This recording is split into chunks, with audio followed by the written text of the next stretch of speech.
Photo காட்டி இந்த person வந்தால் இவரோட நெயில் இவரோட முடி எனக்கு எடுத்துட்டாங்க, த்ரெட் பண்ணுற ஐப்ரூ முடி நெயில் பக்கா மடித்து கொடுத்துருக்காங்க. அந்த பிள்ளைக்கு அதுக்காக வந்து 10 லட்ச ரூபா கொடுத்துருக்காங்க.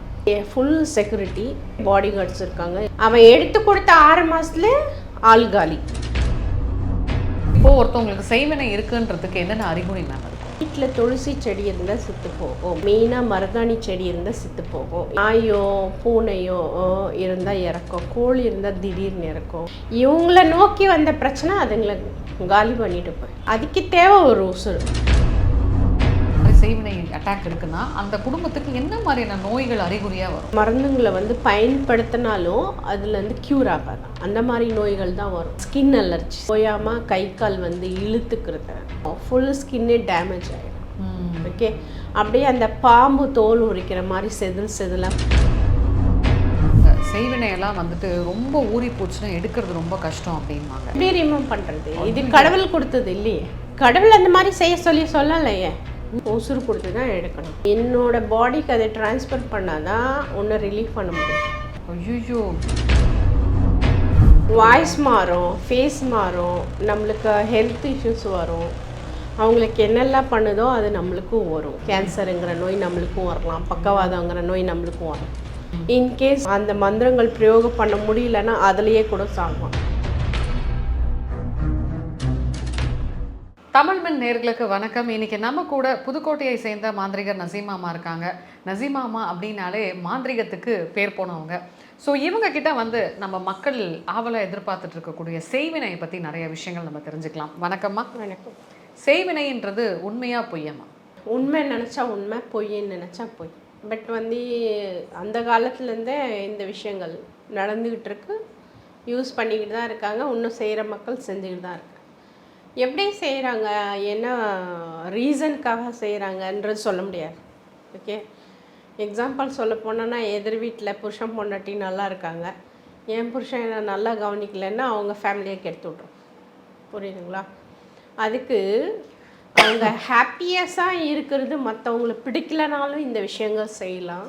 இல்லை நம்மளுக்கு என்ன சொல்கிறது, ஒரு ப்ராப்பர்ட்டி வேணும், அண்ணன் தம்பிங்களுக்குள்ள சண்டை, சிஸ்டருங்களுக்கு ப்ராப்பர்ட்டி தர மாட்டாங்க, அப்போ அவங்க நாடி போகலாம். இல்லை சிஸ்டருங்க போகலன்னா அவங்க மாமியார் வீட்டார் போகலாம். புரியுதுங்களா? அவங்க ஹஸ்பண்ட் போய் பண்ணியிருக்கலாம், சொல்லவே முடியாது. ஃப்ரெண்ட்ஸ் போகலாம். எப்படி ஃப்ரெண்ட்ஸ் போகிறாங்கன்னா, ரொம்ப க்ளோஸ்டாக இருப்பாங்க, 6 மாதம் பழகியிருப்பாங்க, அவங்களுக்கு நடுவில் இன்னொரு ஃப்ரெண்டு வருவாங்க. அப்போ இவங்கள விட்டுட்டு அவங்கக்கிட்ட க்ளோஸ் ஆகும்போது இவங்களுக்கு பொறாமல் வந்துடும். எப்படி அவன் வந்தால் என்னை விட்டுட்டு அவங்க மேலே க்ரஷ்ஷாக இருக்காங்கன்ட்டு அவங்களும் பண்ணுவாங்க. புரியுதுங்களா? இந்த மாதிரி அதாவது நேரடியாக சாதிச்சுக்க முடியாத விஷயங்கள் மறைமுகமாக சாதிக்கக்கூடிய விஷயங்கள் தான் பிளாக் மேஜிக் செய்வினை செய்யறதுன்னு அர்த்தம். நீங்கள் எவ்வளோ வலுக்கட்டாயமாக அடையிறது, அதாவது பிடிச்சி இழுக்கிறது. ஆமாம். நீங்கள் எவ்வளோ விஷயங்கள் கடந்து வந்திருப்பீங்க இல்லையா எக்ஸ்பீரியன்ஸில். பொதுவாக இந்த செய்வினை வந்து இன்னொருத்தவங்களோட சொத்துக்கள் இந்த மாதிரி விஷயத்தை அபகரிக்கிறதுக்கு அதிகமாக செய்கிறாங்களா, இல்லை பிறர் தாரம் அதாவது மனைவியோ கணவனோ அபகரிக்க செய்கிறாங்களா? மேக்ஸிமம் எப்படின்னா ஒரு பிஸ்னஸ் பார்ட்னர்ஸ், மெயினாக பிஸ்னஸ் பார்ட்னர்ஸ்க்கு ஈக்குவலாக ப்ராப்ளம் வர்றது லேடிஸ் தான். அவங்க லேடிஸ் விஷயத்தில் 100% வீக்காக இருப்பாங்க, அவங்களும் அதுதான் வருவாங்க. எப்படின்னா ஒரே வீட்டில் இருப்பாங்க, அண்ணா ஒய்ஃப் கொழுந்தனார அட்டாச்மெண்ட்டாக இருப்பாங்க. புரியுதுங்களா? அது தெரியவே தெரியாது. அப்போ இவனுக்கு கல்யாணம் ஆன பிறகு என்ன ஆகிடும், அங்கே எப்படி இருந்தாலும் குடும்பத்தில் விரிசல் வரும். புரியுதா? அவன் பொண்டாட்டி கட்டுவான், நான் மதிக்க மாட்டான். அப்போ பொண்டாட்டிக்காரி என்ன பண்ணுவான், போக தான் செய்யும். புரியுதுங்களா நான் சொல்கிறது? அப்போ மிஸ்டேக் ஆக்ட் பண்ணுறாங்க. புரியுது. ஓகே, மிஸ்டேக் வந்து எடுத்த உடனே ஆப்போசிட் பார்ட்டிக்கிட்டேருந்து வரோன்னு நம்ம எதிர்பார்க்க முடியாது. நம்ம மிஸ்டேக் பண்ணுறோம், நம்ம கரெக்டாக இருந்தால் தானே அங்கே அவங்க மிஸ்டேக் பண்ண மாட்டாங்க. புரியுதுங்களா? அப்போது ஒரு ப்ராப்பர்ட்டி விஷயம் முக்கியமாக, இல்லை 2 பேர் பார்ட்னர்ஸாக பிஸ்னஸ் பண்ணிகிட்டு இருப்பாங்க. ஓகே, அந்த பார்ட்னர்ஸ்குள்ளே என்ன ஆகுதுன்னா லைஃப் பார்ட்னர் இன்வால்வ் ஆவாங்க, இல்லை அவங்க ஃப்ரெண்ட்ஸ். புரியுதா? இல்லை அவனோட தங்கச்சியோ இல்லை இவனோட தங்கச்சியோ இப்படி இன்வால்வ் ஆகும்போது என்னாகும், அது ஒரு டாமினண்ட்டாகவே பண்ணியிருப்பாங்க. எப்படி, என் சிஸ்டரோட அட்டாச்மெண்ட் ஆகிட்ட நான் பார்ட்னராக இருக்க தேவையில்லை, அவனோட சொத்து எந்து தானே, நடச்சே. ஃபுல் கம்பெனியும் வந்து தானே இந்த மாதிரி தாட்ஸ்லால மூவ் ஆன் பண்ணுறது. அப்போ இவன் தெரிஞ்சுக்கிடுவான், புரியுதா? வீக்னஸ் இவன் கண்டுபிடிச்சிருவான், அப்போ நம்மகிட்ட வரும். இந்த செய்வினைனாலே வந்துட்டு தலைமுடி, எலுமிச்சம்பழம், அதுக்கப்புறமேல்ட்டு பூசணிக்காய், இந்த மாதிரி விஷயங்களை தான் வந்து பயன்படுத்துகிறாங்க பெரும்பாலும். போட்டுட்ருக்க துணிகள், உள்ளாடைகள், இதெல்லாம் ஏன் மேம் பயன்படுத்துகிறாங்க? சிம்பிளாக எக்ஸாம்பிள் சொல்ல போனோன்னா, அந்த பைரவி படம் பார்த்துருக்கீங்களா? இல்லையே. ஸ்மெல்லுக்கு இந்த பழைய படங்கள்ல டாகுக்கு மூட்டுறதுக்கு. இல்லை, டாகுக்கு என்ன பண்ணுவாங்க போலீஸ்காரங்க கண்டுபிடிக்கணும்னா, அந்த என்ன சொல்கிறது, அந்த துணியோ இல்லை ஏதோ ஒரு பொருள், அந்த வெடி பொருளானது அந்த ஸ்மெல் காட்டியிருப்பாங்க. அப்போ அதோட ஸ்மெல் எங்கேருந்து வருதுன்னு தான் தேடி போகும் அது. அந்த மாதிரி தான் நம்ம பாடியில் ஒரு வேர்வை விதமான அழுக்கு கலந்த ஸ்மெல் அந்த துணிகளில் இருக்கும். ஓகே, அப்போது அந்த இம்யூனிட்டி பவர் என்ன ஆகும், அந்த துணியில் ஒட்டியிருக்கோம். அதை வச்சு நம்ம யூஸ் பண்ணக்கூடிய விஷயங்களை சாதிக்க முடியும். அதுக்காக தான் சில பொருட்கள் வந்து யூஸ் பண்ணியிருக்கிற ட்ரெஸ்ஸோ கிளாத்தோ ஏதோ ஒன்று எடுப்பாங்க. அதை விட மிகப்பெரிய சிறப்பானதுன்னா நெயில் கட் பண்ணி யாருமே தூக்கி வீச மாட்டாங்க. பெரிய பெரிய வீட்டுங்களெல்லாம் பார்த்தீங்கன்னா அவங்க எப்போ நெயில் வெட்டுறாங்கன்னே தெரியாது, புரியுதுங்களா? சில பேர் பார்லரில் போய் வெட்டுவாங்க, ஏன்னா அது காமனாக எல்லோரும் பயன்படுத்துகிற இடம், யாருக்கு எதுன்னு தெரியாது, மிஸ் ஆகிடும். ஓகே, இந்த மாதிரி பண்ணுறவங்களுக்கும் என் கிளைண்ட் ஒருத்தருக்கு பார்லரில் போய் சொல்லி வச்சு, இந்த பர்சன் ஃபோட்டோ காட்டி, இந்த பர்சன் வந்தால் இவரோட நெயில், இவரோட முடி எனக்கு எடுத்துட்டாங்க, த்ரெட் பண்ணுற ஐப்ரூ முடி நெயில் கட் எடுத்து அவங்களுக்கு கொடுத்துருப்பாங்க, ஒரு பேப்பரில் மடித்து பக்கா மடித்து கொடுத்துருக்காங்க. அந்த பிள்ளைக்கு அதுக்காக வந்து 10 லட்ச ரூபா கொடுத்துருக்காங்க. ஐயோ, அந்த அந்த 2 விஷயம் எடுத்து கொடுக்குறதுக்கு 10 லட்சம் கொடுத்து, எதுக்குன்னா டோட்டல் டெட்டு. அவன் எடுத்து கொடுத்த 6 மாதத்துல ஆள் காலி. ஓகே, அப்போ என்ன வரும்போது அவங்க சொன்னாங்க full security, okay, rich family, அங்கே வந்து அவங்கள தொடணுன்னாவே பாடி கார்ட்ஸ் இருக்காங்க, எல்லாமே இருக்காங்க. பட் எப்படி அவங்கக்கிட்ட இந்த பொருள் எல்லாம் வெளியே போச்சு? அப்போ எங்கேன்னு பார்க்கும்போது நான் கேட்டேன், ஒரு பார்லர் போவாரா, ஸ்பா போவாரா? ஆமாம் மேடம் போவாங்க. நைட்டு உக்காந்து பார்த்துட்டு சொல்கிறேன்னு சொல்லிவிட்டு ஃபோட்டோ வாங்கிட்டேன். கடைசியில் நான் வந்து அவங்க ஒய்ஃப் கிட்ட கேட்குறேன், இவர் ஸ்பாக்கு போன இடத்துல தான் திங்ஸ் எடுத்திருக்காங்க. ஓகே, அப்படி இது என்ன சொல்கிறது, வந்து தண்ணியில் பிரசன்னம் பார்க்குறோன்னு சொன்னாலே அதில் அழகாக வந்து தண்ணியில் பாருங்கள் எங்கே போய் உங்கள் வீட்டுக்காரோட திங்ஸ் எடுத்திருக்காங்க. அப்புறம் உடனடியாக அங்கே இருக்கிற பிள்ளைங்கள, வேலை பார்க்குற பிள்ளைய பிடிக்கும் போது அவங்க சொல்லிட்டாங்க, இந்த பிள்ளை வேலை விட்டு நின்று 6 மாதம் ஆகும். எடுத்து கொடுத்த உடனே அதை நின்றுச்சு வேலை விட்டு. அதான் வெயிட்டாக காசு வாங்கிடுச்சு. வெயிட்டாக வாங்கிடுச்சுல்ல, ஆனால் ஒரு உசுறு போச்சு. இந்த மாதிரி பண்ணக்கூடாது இல்லையா? அதனால எங்கெங்கே நம்ம மெயினான இப்போது ஒரு ஆளை அப்சர்வ் பண்ணிக்கிட்டே இருக்கணும். அவனோட திங்ஸ் வேணும்னா நம்மளை அழிக்கணும்னு நினைக்கிறவங்க எங்கேருந்து வேணாலும் நம்மளை எடுக்கலாம். ஆக்சுவலாக தலைமுடி கேள்விப்பட்டிருக்கேன், ஜட்டி கேள்விப்பட்டிருக்கேன், இந்த மாதிரி நிறைய விஷயங்கள் கேள்விப்பட்டிருக்கேன். நெகம் வந்து இதுதான் ஃபஸ்ட் டைம் கேள்விப்படுறேன் மேம். நெகம்லாம் ரொம்ப அப்படியே ஜெனட்டிக்காக வேலை செய்யும். அப்படியா? நெகம், முடி, அப்புறம் என்ன சொல்கிறது, நம்மளோட எச்சில். நம்ம சில டைமில் வந்து என்ன சொல்கிறது, சும்மா சாதாரணமாக இடத்துல துப்பாதடா சொல்லுவாங்க. ஓகே, அதுக்கு ரீசன் இருக்குன்னு யாரும் திங்க் பண்ண மாட்டான். அப்படி துப்புன மண் எடுத்துகிட்டு போய் வேலை செய்கிறவங்க இருக்காங்க. காலடி மண் எல்லாமே யூஸ் ஆகும். அதுதான் சொல்கிறேன், பணக்காரனோட எச்சிலுக்கும் வேல்யூ இருக்குது அப்படின்னு சும்மா சொல்லலை. அப்போ அவனை ஃபாலோ பண்ணிக்கிட்டே இருந்து அவனோட விஷயங்கள் கலெக்ட் பண்ணி கதையை முடிக்கிறாங்க. இப்போது ஒருத்தவங்களுக்கு செய்வினை இருக்குன்றதுக்கு என்னென்ன அறிகுறி மேம் இருக்கும்? ஃபர்ஸ்ட் ஆஃப் ஆல் நம்மளுக்கு பிளாக் மேஜிக் இருக்குது அப்படின்னா தீவிரமாக வீட்டில் பிரச்சனைகள் கொடுக்க ஆரம்பிச்சிடும். என்ன மாதிரி பிரச்சனைகள் இருக்கும்? தொழிலில் நஷ்டங்கள் ஆகும், ஒருத்தர் விட்டு ஒருத்தர் ஹெல்த் சரியில்லாமல் இருக்கும், இல்லை பண இழப்பீடுகள் வரும். மெயினாக வந்து என்ன சொல்கிறது, கணவன் மனைவி இருந்தால் சண்டைகள், இல்லை வயசானவங்களாக இருக்கட்டும், எங்கே இருக்கட்டும், அது பிரச்சனை இல்லை, ஆனால் பிரச்சனைகள் வரும். குழந்தைங்களுக்கு அப்பா அம்மா குழந்தைங்க மத்தியிலே பிரச்சனைகள் வரும். பக்கவாதம் 100% வரும். கேன்சருங்கிற நோய் 100% பிளாக் மேஜிக் அட்டாக்காக இருந்தால் அவங்க பரம்பரையில் ஒருத்தர் இல்லை 3 பேருக்கு கம்பல்சரி வந்திருக்கும். எப்படி 10லேருந்து 15 வருஷம் அவங்களுக்கு தொடர்ந்து அது இருந்துக்கிட்டே இருக்குது, அவங்க குடும்பத்தில் இருக்குன்னு. ஓகே, அவங்க பண்ணி 1-2 வருஷத்தில் இது வரணுன்ற அவசியம் இல்லை. ஓகேவா? ஊறி போயிருக்கோம். அவங்க என்ன சொல்கிறது, 1 வீக் முன்னாடி தான் டாக்டர் செக்கப் பண்ணியிருப்பாங்க, சொல்லியிருக்க மாட்டாங்க. திருப்பி போய் செக்கப் பண்ணும்போது ஃபைனல் ஸ்டேஜ்னு பாருங்க. இப்போ போன வாரம் என்ன டெஸ்ட் பண்ண நீ அப்படிங்கிறது தெரியாது, காட்டாது. புரியுதுங்களா நான் சொல்கிறது? டாக்டருக்கே வந்து அது என்ன சொல்கிறது, சொல்லும் போதே இது முடிஞ்சிருச்சு, நீங்கள் பார்க்கலாம் ட்ரை பண்ணலாம், ட்ரீட்மெண்ட் கொடுக்கலான்னு தான் சொல்லுவாங்க. அப்போ எத்தனை லட்ச ரூபா அவன் செலவு பண்ணுறது? புரியுதுங்களா? அந்த மாதிரி சுச்சுவேஷன் கொண்டுட்டு வந்து விட்டுரும். அப்போது வீட்டில் என்ன சொல்கிறது, பெட்ஸு இறக்கிறது, ஆடு மாடு இருந்தால் இறக்கும், இல்லை நாயோ பூனையோ இருந்தால் இறக்கும், கோழி இருந்தால் திடீர்னு இறக்கும். புரியுதுங்களா? இல்லை ஏதோ ஒரு பேர்ட்ஸோ மீனோ வளர்க்குறாங்கன்னா இவங்களுக்கு இறப்பு வர்றதுக்கு முன்னாடி அது அவங்களுக்கு காமிச்சிடும், திடீர்னு இறந்து போகும். என்னன்னு தெரியல, காலையில் தான் சாப்பாடு போட்டால் சாயங்காலம் இறந்து கிடக்குமாங்க. அதுக்கு காரணம் இவங்கள நோக்கி வந்த பிரச்சனை அதுங்களை காலி பண்ணிட்டு போய். புரியுதுங்களா? அதுக்கு தேவை ஒரு உசுறு. எதுவாக இருந்தால் என்ன, பூரும்போது உள்ளர நுழையும் போது எது கிடைக்குதோ அதை காலி பண்ணிட்டு போ. இந்த மாதிரி அறிகுறிகள் தான் இருக்கும், ரிப்பீட்டட் சண்டை, இந்த மாதிரியான விஷயங்கள். அதே மாதிரி அடிக்கடி வீட்டில் ரத்த காயம் படுறது, ஆக்சிடெண்ட் ஆகிறது, இல்லை பாத்ரூமில் வழுக்கி விழுவது, ப்ளக்கு போடும்போது இப்போது ஒரு ப்ளக்கு நல்லா தான் இருக்கும், ஆனால் ஷாக் கிடைக்கும். புரியுதுங்களா?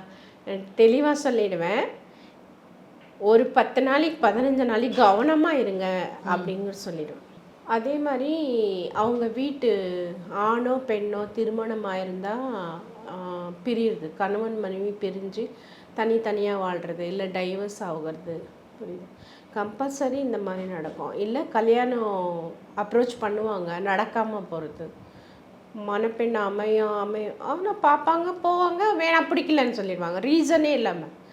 அப்போது இந்த விஷயங்கள் எல்லாமே இந்த நெகட்டிவ் டிவேஜோட தாக்கங்கள் நம்மளுக்கு நடந்துட்டுருக்கும். இன்னும் சிம்பிளாக சுருக்கமாக கண்டுபிடிக்கணும்னா வீட்டில் துளசி செடி இருந்தால் செத்து போகும். ஓகே, செம்பருத்தி செடி இருந்தால் செத்து போகும், மெயினாக மருதாணி செடி இருந்தால் செத்து போகும். இதெல்லாம் கம்பல்சரி இடம் இருக்கட்டும் இல்லாமல் போட்டோம். நம்ம ஒரு எப்படி சொல்கிறது, நார்மலாக செடி வளர்க்குற மாதிரி ஒரு பிளான்ட்டில் வச்சு பாட்டில் வச்சு வளர்த்து, துளசி, செம்பருத்தி, மருதாணி செடி, இது 3 கம்பல்சரி வளர்க்கலாம். மணி பிளான்ட் எல்லோரும் வளர்க்குறாங்க. மணி பிளான்ட்டும் மணி புழக்கம் இருந்தால் மட்டும்தான் க்ரோத் ஆகும், இல்லைன்னா நீங்கள் ட்ரை பண்ணி பாருங்கள், வளரவே வளரும். இந்த மாதிரிலாம் இருக்கா? வளராது, நீங்கள் ட்ரை பண்ணி பாருங்கள். புரியுதுங்களா? அவங்க வீட்டில் மணி சோர்ஸ் கம்மி இல்லாமல் இருக்கனா தான் அது அழகாக கொடி அது பாட்டுக்கு வளர்ந்துட்டுருக்கும். நிழலாக இருந்தாலும் வளரும், வெயிலாக இருந்தாலும் வளரும். இப்போது சில பேர் சொல்லுவாங்க, செய்வினையெல்லாம் வந்துட்டு ரொம்ப ஊறி போச்சுன்னா எடுக்கிறது ரொம்ப கஷ்டம் அப்படின்வாங்க. அதெல்லாம் உண்மையான? உசுறு கொடுத்து தான் எடுக்கணும். ஒரு உசுருக்கு பதிலாக இன்னொரு உசுறு. எப்படி மேம் அது? அப்படி தான். இப்போ உங்கள் பாடியில் அது கனெக்டிவிட்டி ஆகிடுச்சு, அப்போ என்னோடய பாடிக்கு அதை ட்ரான்ஸ்ஃபர் பண்ணால் தான் ஒன்று ரிலீஃப் பண்ண முடியும், இல்லைன்னா பண்ண முடியாது. ஐயோ, இப்போ இது மாதிரி செய்வினெல்லாம் நீங்கள் எடுக்கும்போது உங்களுக்கு வந்து அது இம்பேக்ட் பண்ணுமா? கண்டிப்பாக பண்ணும். என்ன மாதிரியான இம்பேக்ட்? வாய்ஸ் மாறும், ஃபேஸ் மாறும், நம்மளுக்கு ஹெல்த் இஷ்யூஸ் வரும், அவங்களுக்கு என்னெல்லாம் பண்ணுதோ அது நம்மளுக்கும் வரும். அது தாக்கு பிடிச்சிக்கிட்டு தான் நம்ம மீண்டு வரணும். இன்கேஸ் அதுலேயே நம்ம எப்படி சொல்கிறது, அந்த மந்திரங்கள் பிரயோகம் பண்ண முடியலன்னா அதுலேயே கூட சாகலாம். மற்றவங்களுக்கு இருக்கிற நோய் நம்மளுக்கும் வரலாம். இன்கேஸ் கேன்சருங்கிற நோய் நம்மளுக்கும் வரலாம், பக்கவாதங்கிற நோய் நம்மளுக்கும் வரலாம். ஏன்னா அதை எடுத்துக்கிட்டு தான் அவனை க்யூர் பண்ண முடியும். அப்போ இதுக்கு வேறு தீர்வே இல்லையா? ஏன்னா உங்களுக்கும் குடும்பம்லாம் எப்படி தீர்வு? அதுதான் நம்ம அதுக்கு ரெடி ஆகிட்டு தானே அந்த வழிக்கு இறங்குறோம், இல்லைன்னா என்ன ஆப்ஷன்? எத்தனை நாள் வந்துட்டு ஒருத்தவங்களோட செய்வினை நீங்கள் சரி பண்ணி கொடுப்பீங்க? 90 days. 90 நாள். என்னைக்காவது வந்துட்டு அந்த 90 நாளையும் மீறி சில பேருக்கு பிரச்சனைகள் கொடுத்துருக்கா? 90 நாள் மீறி போகாதுப்பா, க்யூர் ஆகிடுவாங்க. 90 டேஸ்க்கு நம்ம என்ன சொல்கிறோமோ அந்தளவுக்கு அவங்களுக்கு மணி புழக்கம் ஆரம்பிச்சிருச்சுனாவே ப்ராப்ளம்ஸ் ஆட்டோமேட்டிக்காக ஒவ்வொரு ப்ராப்ளமாக சொல்லும். இப்போது ஒருத்தவங்க நல்லா இருக்காங்கன்னு வைங்களேன், திடீர்னு மன வளர்ச்சி இல்லாமல் ஆகிடுவாங்க. கேட்டால் விஷ ஜுரம் வந்துச்சு, கவனிக்காமல் விட்டுட்டோம், மூளைக்காய்ச்சல் வந்துருச்சு அப்படின்லாம் சொல்லுவாங்க. அதுவும் இதனால அட்டாக் ஆகுது உண்டு. அதான் கேட்குறேன், உண்மையாலுமே மூளைக்காய்ச்சல் நேச்சுரலாக வந்து காய்ச்சல் ஹெவி காய்ச்சல் கண்டுக்காமல் விட்டால் அதனாலேயும் ஃபிட்ஸ் வரும். ஓகே, அது வந்து ஜென்ரல் ஃபிட்ஸ் வரும். அப்புறம் மூளை பாதிப்படையும்.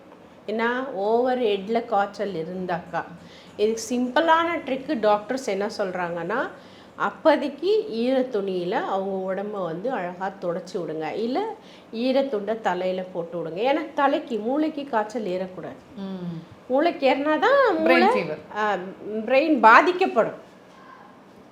அந்த பிரெயின் வந்து பாதிக்கப்படும், அதனால ஏறக்கூடாது. இப்போது சில பேருக்கு செய்வினை அட்டாக் இருந்தால் கூட, இப்போது சில லேடிஸ் எல்லாம் பண்ணுவாங்க, அதோட இம்பேக்ட் அவங்க பொண்ணுங்களுக்கே அந்த மாதிரி வாய் குளறிக்கிட்டு மூளை வளர்ச்சி இல்லாமலாம் போயிடும். அது வந்து எப்படி கண்டுபிடிக்கிறது? Blood relation. பிளட் ரிலேஷன் அவங்க சொந்தத்துக்கே யாருக்காச்சும் இவங்க ட்ரை பண்ணியிருந்தாக்கா அவங்க வீட்டில் ஊனமான குழந்தைங்க பிறக்கும், இல்லை ஊனமாக ஆவாங்க. ஓகே, திடீர்னு ஹேண்டிகேப்டாக மாறுவாங்க. அதெல்லாம் இவங்க செஞ்சுருக்கிற பாவங்க தான் அங்கே காட்டும். அப்போ அதெல்லாம் பெரியவங்க சொல்கிறது உண்மைதான். கண்டிப்பாக. அதே மாதிரி இன்னொன்று கூட சொல்லி கேள்விப்பட்டிருக்கேன். இப்போது சில பேர் வந்து ரொம்ப இந்த மாதிரி செய்வினை போன்ற விஷயங்களில், பிளாக் மேஜிக்லலாம் இப்போ யாராவது ரொம்ப ஈடுபடுறாங்கன்னா, அவங்களுக்கு வந்து இந்த அமாவாசை இல்லை அமாவாசை முடிந்து மறுநாள்லாம் ஏதாவது ஒரு பிரச்சனைகள் சில சமயம் வரும். ஆக்சிடென்ட்டோ இல்லை உயிர் போகிற மாதிரியோ அந்த மாதிரிலாம் வர்றது வந்து அவங்க செஞ்ச பாவம்ன்றாங்க. இது உண்மையா? கண்டிப்பாக. ஏன் நம்ம அது நேச்சுரலாக அவங்களுக்கு அன்றைக்கி சாவு வரணுன்ட்டு விதி இருக்காதா, இல்லை ஆக்சிடென்ட்? இங்கே பாருப்பா, அந்த மாதிரி விதி இருந்துச்சு, ஆயுள் காலம் முடிஞ்சிச்சு அப்படின்னாக்கா அவன் நேரடியாக சொர்க்கத்துக்கு போயிடுவான், இறைவன் அடி பாதத்துக்கு போயிடுவான். அந்த மாதிரி ஆயில் முடியல அப்படின்னா அவன் இங்கே தான் அலைஞ்சிட்ருப்பான். அப்போது நம்ம அவங்களுக்கு தான் தெரியுமில்ல, தேங்காய் பிரசன்னம் பார்க்கலாம், இல்லை அம்மி பிரசன்னம் பார்க்கலாம், பார்த்தா அவங்களே ஆன்சர் பண்ணிடுவாங்க. இப்போ செய்வினையால் ஒருத்தவங்க வந்து சாவறாங்க, ஒரு சில பேர் தப்பிச்சுக்கிறாங்க. யாரெல்லாம் வந்து கண்டிப்பாக செய்வினையால் மரணத்தை சந்திப்பா? டைமிங் சரியில்லைன்னா யார் எப்படி இறப்பாங்கன்னு சொல்ல முடியாதுப்பா நம்மளுக்கு. ஓகே, நேச்சுரல் டெத்தா இல்லை பிளாக் மேஜிக்கல் டெத்தான்னு தெரிஞ்சிக்கவே முடியாது. ஓகே, அது நம்மக்கிட்ட வந்தால் தான் அதை அனலைஸ் பண்ணணும். இப்போ யாரெல்லாம் க்யூர் பண்ண முடியும்னா உங்களுக்கு டைமிங் நல்லா இருந்தால் அவங்க க்யூர் பண்ணிடலாம்? கண்டிப்பாக பண்ணலாம், கண்டிப்பாக பண்ணலாம். கேன்சர் எல்லாம் ஃபஸ்ட்டு ஸ்டேஜ் செகண்ட் ஸ்டேஜ் எல்லாம் வந்திருக்காங்க. அவங்க எல்லாம் வந்து சொன்னபடி பண்ணிக்கிட்டு நார்மலாக நல்லா தான் இருக்காங்க. பொதுவாக வரக்கூடிய நோயை விட்டுருவோம், இந்த செய்வினை தாக்கம் இருந்து வரக்கூடிய நோய்கள் பற்றி சொல்ல முடியுமா? என்னென்ன நோய்கள் வரும்? இப்போ உதாரணத்துக்கு நீங்கள் கேன்சர்னு சொன்னீங்க, அந்த மாதிரி ஒரு சில ஃபேமிலிக்கு வந்து இந்த மாதிரி செய்வினை அட்டாக் இருக்குன்னா அந்த குடும்பத்துக்கு என்ன மாதிரியான நோய்கள் அறிகுறியாக வரும்? மெயினாக அவங்களுக்கு நோய் தாக்கம் வந்து தீக்காத நோய். அதாவது நம்ம மருந்துங்களை வந்து பயன்படுத்தினாலும் அதுலேருந்து க்யூர் ஆகாது, அந்த மாதிரி நோய்கள் தான் வரும். Skin allergy, skin disease. Okay, அதே மாதிரி பிளட்டில் அலர்ஜி ஆகிறது, அவங்களுக்கு ஓயாமல் கை கால் வந்து இழுத்துக்கிறது. ஓகே, கை கால் நரம்புகள் இழுக்கும். சில பேருக்கு சொரசிசி சொல்கிறாங்க இல்லையா, அதுவும் அதனால வர்றதுக்கான ரீசன் இருக்குது. என்னென்னா இது பிளட்டில் ஆக்டிவேஷன் ஆகிடும், அப்போது ஃபுல் ஸ்கின்னே டேமேஜ் ஆகிடும். ஓகே, அப்படியே அந்த பாம்பு தோல் உரிக்கிற மாதிரி செதிலாக கொட்டும். இந்த மாதிரி வியாதிகள் எல்லாம் வரும். திடீர்னு ஹெட்டேக் வரும். ஹெட்டேக் வந்தால் என்ன ஆகும், வீட்டில் எரிஞ்சு விழுவோம், டென்ஷன் ஆகும், திடீர்னு காய்ச்சல் வரும். அதே மாதிரி நம்மளுக்கே தொடர்ந்து வரணும்னு இல்லை, மாறி மாறி வரும் வீட்டுக்கு. இப்போது எனக்கு 10 டேஸாக எனக்கு பார்க்குறாங்க, நான் கொஞ்சம் க்யூர் ஆனேன்னா என் பிள்ளைக்கு வந்துடும், பிள்ளைக்கு பார்த்து முடிச்சோன்னா ஹஸ்பண்டுக்கு வந்துடும். அந்த மாதிரி மாறி மாறி வரும். மேடம், இப்போது எனக்கு வியாபாரம் நல்லா போயிட்டு இருந்தது, என்னன்னு தெரியல, திடீர்னு வியாபாரம் முடக்கம் ஆயிடுச்சு அப்படின்னு சொல்லிட்டு சொல்லுவாங்க. ஸோ இந்த கடைகளில் வியாபாரத்துக்காக வந்து நிறைய பேர் செய்வினை பண்ணி வைப்பாங்க, எதிர்கடைக்காரனே. ஸோ அதுக்கான அறிகுறியை சொல்ல முடியுமா? நல்ல கிளைண்ட் வந்துகிட்டே இருப்பாங்க. கிளைண்ட் வந்து ஃபர்ஸ்ட் ஆஃப் ஆல் வந்து அவங்களுக்கு தெரியும் அந்த பிஸ்னஸ் ஸ்டார்டிங்கில் இருந்த பிஸ்னஸ், அதுக்கப்புறம் இருந்த பிஸ்னஸ், அது ஒரு நாளைக்கு ஒரு கடையில் ஒரு 10,000 ரூபாய் பிஸ்னஸ் ஆகிருக்கோன்னு வச்சுக்கோங்களேன், அப்படியே டவுன் ஆகிட்டே வரும். 8,000 ரூபா ஆகும், 9,000 ரூபா ஆகும், ஆகாது. சில நேரத்தில் ஒரு 2,000 ரூபா ஆகும், ஆகாது. திருப்பி 5,000 ரூபா ஆகாது. புரியுதுங்களா? அப்படி அப் அண்ட் டவுன் ஆகி டோட்டலாக வந்து ஜீரோக்கு வந்துடும். அப்புறம் அவனுக்கு கடையை திறக்கணும்னு தோணாது. புரியுதா? வியாபாரமே அவ்வளோ கடையை திறந்து வச்சுட்டு நான் என்ன பண்ணுறதுங்கிற மாதிரி திங்கிங் வந்துடும். மேற்கொண்டு வியாபாரம் ஆகாமல் எக்ஸ்ட்ரா பொருள் போட்டு அந்த பொருளும் வீணாக போகும், இவன் மணியும் போகும். அப்போ லாக் ஆகும். ஓகே, பேங்க் பேலன்ஸ் காலி ஆகும், வீட்டில் பிரச்சனைகள் ஏற்படும். வீட்டில் அப்போ மணி இன்கம் இல்லைன்னா வீட்டில் என்ன ஆகும்? வீட்லேயும் பிரச்சனைகள் ஏற்படும். இப்போ அதுலேயே கண்டுபிடிச்சிடலாம் என்ன மாதிரி ப்ராப்ளம்ஸ் நம்ம க்ரியேட் ஆகிட்டுருக்கு, அது எங்கேருந்து க்ரியேட் ஆகிருக்குங்கிறது பண்ணிச்சு. அதுக்கு வந்து தீர்வு என்ன மேம்? எத்தனை நாளில் தீர்வு கொடுப்பீங்க? ஏன்னா நிறைய பேர் வந்து சொல்கிறது அதுதான், அந்த வியாபாரம் முடக்கம். மேக்ஸிமம் வியாபாரம் முடக்கம்ல 48 நாள் தான். அதுக்கு ஏதாவது பொருட்கள் கொடுப்பீங்க? ஆமாம், அந்த பொருட்களை வாங்கி நீங்கள் சொல்கிறபடி அவங்க கட்டணுமா? பொருட்கள் வந்து நம்ம அவங்களுக்கு ஏற்ற மாதிரி அவங்களோட எப்படி சொல்கிறது, மதம் சார்ந்து அவங்களுக்கு என்ன குலதெய்வம் இருக்கோ அது சார்ந்து நம்ம விஷயங்கள் அவங்க செஞ்சு தரோம். இப்போ குலதெய்வம் தெரியாதவங்களுக்கு என்ன பண்ணுறது? குலதெய்வம் தெரியலனாலும் பரவாயில்ல, அவங்களுக்கு நம்ம அவங்க என்ன சாமி விருப்பப்பட்டு கும்பிட்றாங்களோ, ஜீசஸ் ஆகட்டும், அல்லா ஆகட்டும், இல்லை வேறு தெய்வங்கள் ஆகட்டும், அவங்க என்ன தெய்வம் பிடிக்குதோ அதுக்கேற்ற மாதிரி ப்ரொசீஜர் பண்ணி. சில பேர் குடும்பத்தில் தொடர்ந்து கல்யாணம் ஆகாமல் இருக்கும், வரிசையாக அண்ணன் தம்பி தங்கச்சிக்கெல்லாம் கூட கல்யாணம் ஆகாமையே இருக்கும். அதுக்கேற்ற மாதிரி இந்த ஃபேமிலியில் சில மால் ப்ராக்டிசஸும் பண்ணுறாங்கன்னு வைங்களேன். அதுக்கான சொல்யூஷன் என்ன? இப்போ கல்யாணம் ஆகணும் அந்த வீட்டு பெண்ணுக்குன்னா என்ன தான் பண்ணுறது? நம்ம அவங்களோட ஜாதகம் பொறுத்து தான் சொல்ல முடியும். எதனா தோஷம் இருந்துச்சுன்னா கழிச்சு கொடுப்போம், கழிச்சு கொடுத்துட்டு கல்யாணம் வச்சுக்கணும், அது பண்ணி கொடுக்கணும். இன்னொன்று, மக்களுக்கு ஒரு பெரிய கன்ஃபியூஷன், அவங்களுக்கு வந்து சைக்காட்ரிக் ப்ராப்ளம் இருக்கும். சைக்காட்ரிக் ப்ராப்ளம் இருந்தால் கூட அவங்களால அதை ஒத்துக்க முடியாது. டாக்டரை போய் இல்லை எனக்கு செய்வனை பண்ணிட்டாங்க அப்படின்னு சொல்லிட்டு சொல்லுவாங்க. ஸோ மக்களுக்கு வந்து எது மனநலம் சார்ந்த பிரச்சனை, எது செய்வினை சார்ந்த பிரச்சனைன்னு எப்படி டிஃப்ரென்ஸ் பண்ணுறது? நான் டிஃபைன் பண்ணேன்ப்பா. நான் அவங்கக்கிட்ட பேச்சு கொடுத்தானா கண்டுபிடிச்சிடும் இவங்களுக்கு இதுதான் ப்ராப்ளமானு. நான் ஃபர்ஸ்ட் ஆஃப் ஆல் நான் கேட்குற கொஷனே, நீங்கள் டாக்டர் சந்திச்சிங்களா, டாக்டர் ட்ரீட்மெண்ட் எடுத்தீங்களா? எடுத்தேன் மேடம், ரொம்ப நாள் போட்டேன், ஆனாலும் சரி ஆகலைம்பாங்க. சரி ஆகலைன்னா அப்போ மனசுங்க. ஓகே, அப்போ அந்த மனசுக்கு நம்ம தெளிவுபடுத்தணும். அவனை கூப்பிட்டு வச்சு அந்த மாதிரி ஒரு விஷயம் இல்லை அப்படிங்கிறது அவனுக்கு ப்ரூவ் பண்ணோம்னா அவன் ஹாப்பியாக அதுலேருந்து வெளியே வந்துடும். புரியுதுங்களா? இல்லை இருக்கானாக்கா அதுக்கு என்ன சொல்யூஷன்னு சொன்னால் அதை கரெக்ட் பண்ணிவிட்டு அவன் ஹாப்பியான லைஃபும். அகால மரணம்னு சொல்கிறாங்க இல்லையா, துர்மரணம், அகால மரணம், இதெல்லாம் வந்து அவங்களோட தலைவிதியா இல்லை இதுவும் செய்வினை தாக்கமா? அதாவதுமா, என்ன மாதிரி அவங்களோட பெற்றவங்க செஞ்சுருக்கிற கர்ம வினைகளால் சில பேர் இறக்குறதும் உண்டு, சில பேர் வந்து மற்றவங்களோட கண்ட்ரிஸ்டியால் இறக்குறது உண்டு, சில பேர் வந்து நம்ம பிளாக் மேஜிக் வைத்தறிச்சலால் பண்ணியிருக்கிற விஷயங்களால் இறக்குறது உண்டு. அப்போது அவங்க எதுக்கு இறந்துருக்காங்கங்கிறது நமக்கு அவங்களோட ஃபோட்டோ பேர் பார்த்தாலே சொல்லிடும். புரியுதுங்களா? இதுக்கு தான் இவங்களோட மரணம் நிகழ்ந்திருக்கு, இல்லை இவங்களுக்கு ஆயில் முடிஞ்சிருக்கு, இவங்களை டிஸ்டர்ப் பண்ண வேணான்ற. புரியுதுங்களா? அப்போது ஆயில் முடிஞ்சிருக்கிறவங்க டிஸ்டர்ப் பண்ணி நம்ம என்ன பண்ணுறோம்? கடைசியாக ஒரு கேள்விமா, இப்போது லவ் பண்ணிகிட்டு இருக்காங்கன்னு வைங்களேன். இப்போ பையன் வந்து இன்னொரு பொண்ணு லவ் பண்ணுறது ஒரு தாய்க்கு ஒரு சில பேருக்கு பிடிக்காது. அவங்க என்ன பண்ணுவாங்க, ஏதாவது ஒன்று துணி எடுத்துகிட்டு போய் பண்ணி வச்சுருவாங்க பிரியணும்னு சொல்லிட்டு.